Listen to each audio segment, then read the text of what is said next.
Welcome to Q media Telugu. ఈరోజు మనం discuss చేసుకునే విషయం ఏమిటంటే అలేఖ్య చిట్టి పచ్చళ్ళు. అలేఖ్య పచ్చళ్ళ గురించి వాళ్ళు ముగ్గురు రాజమండ్రికి చెందినటువంటి అక్కా చెల్లెళ్ళు కలిసి ప్రారంభించినటువంటి పచ్చళ్ళు ఎంత ఫేమస్సో, వాళ్ళు చేసే ప్రమోషన్ రీల్స్ ఎంత ఫేమస్సో అందరికీ బాగా తెలుసు. సోషల్ మీడియా వేదికగా వారు చేసిన ప్రమోషన్స్ కానీ వారి బిజినెస్ని బాగా ఒక స్థాయికి తీసుకువెళ్ళాయని అయితే మనం చెప్పొచ్చు.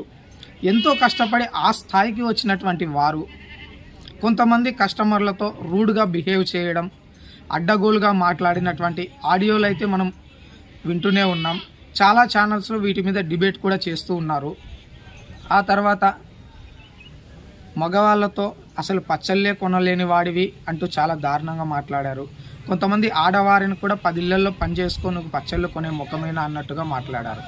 సో ఏది ఏమైనప్పటికీ కూడా అక్కడ మాట్లాడినటువంటి ఆ బూతులు ఏవైతే ఉన్నాయో ఇక్కడ మనం ప్రస్తావించాలి.